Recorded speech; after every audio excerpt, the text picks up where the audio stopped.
Assalamualaikum warahmatullahi wabarakatuh. Selamat pagi anak-anak. Untuk mapel administrasi pajak, kali ini materi yang kita bahas yaitu mengenai pajak penghasilan. Apa sih yang dimaksud dengan pajak penghasilan?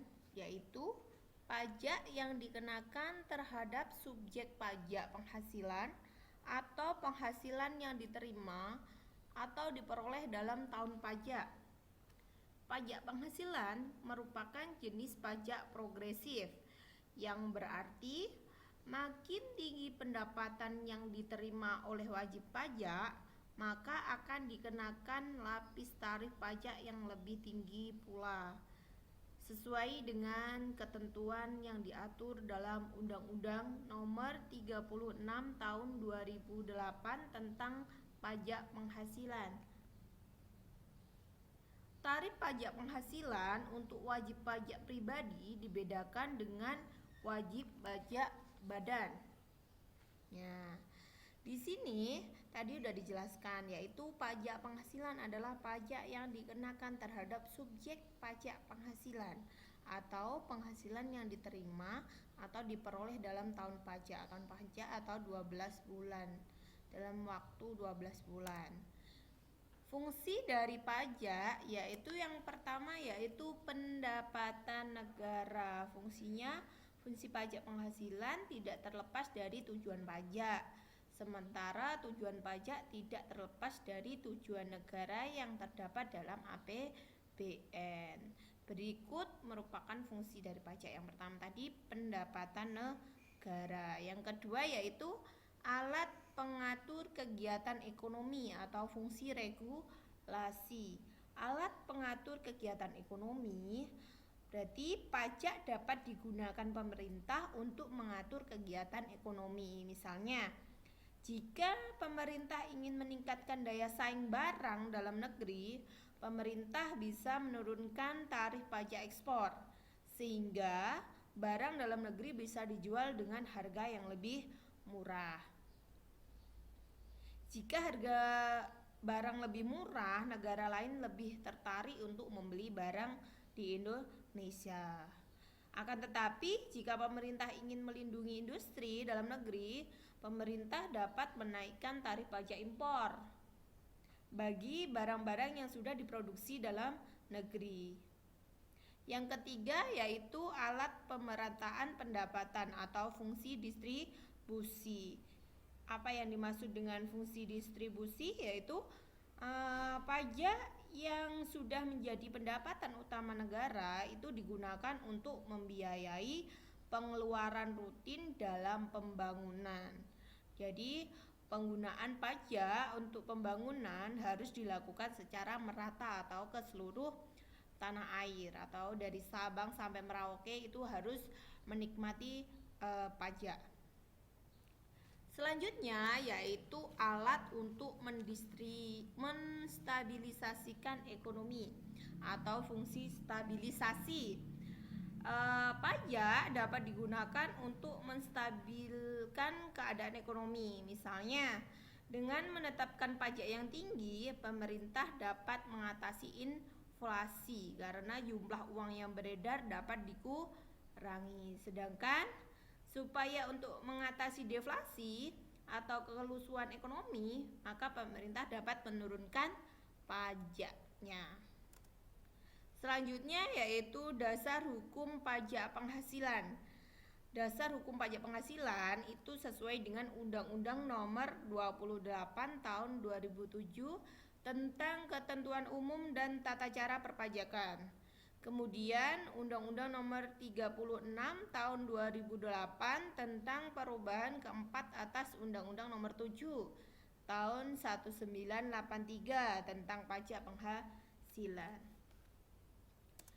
Selanjutnya yaitu subjek pajak penghasilan. Yang pertama yaitu orang pribadi, yang kedua badan, yang ketiga adalah bentuk usaha tetap.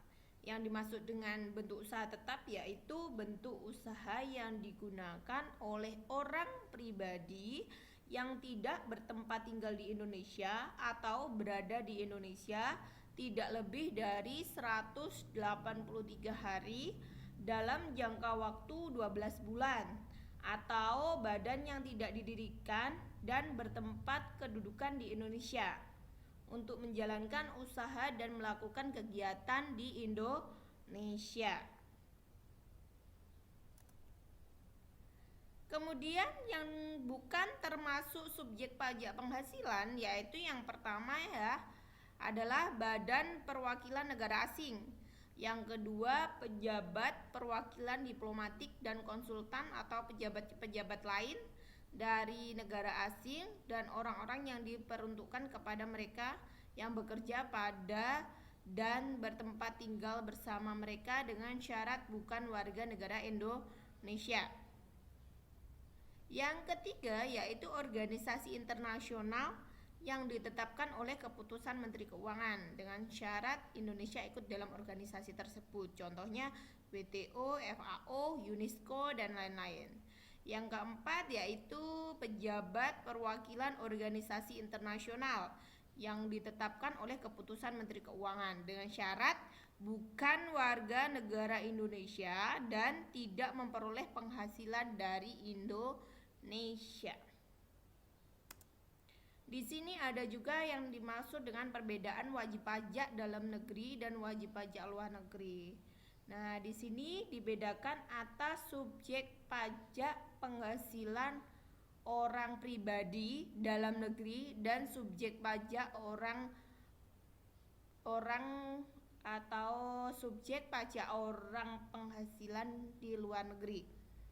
Yang pertama yaitu lama tidaknya bertempat tinggal di Indonesia. Kalau yang wajib pajaknya dalam negeri, maka bertempat tinggal di Indonesia, berada di Indonesia lebih dari 183 hari dalam jangka waktu 12 bulan.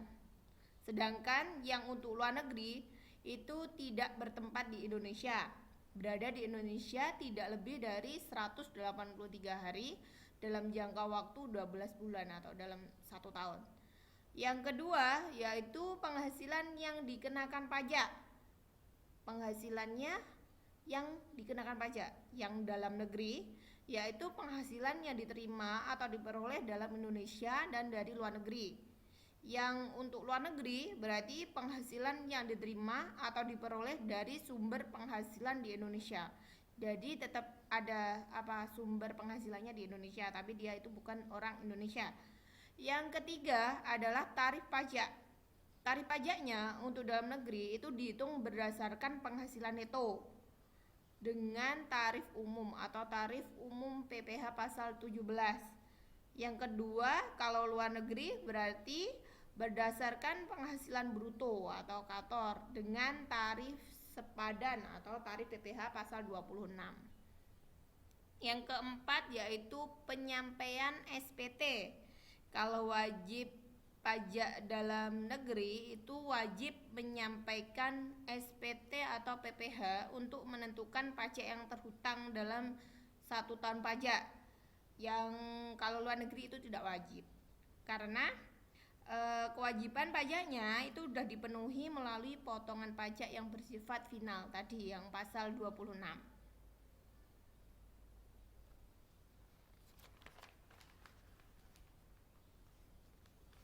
Selanjutnya yaitu objek pajak penghasilan.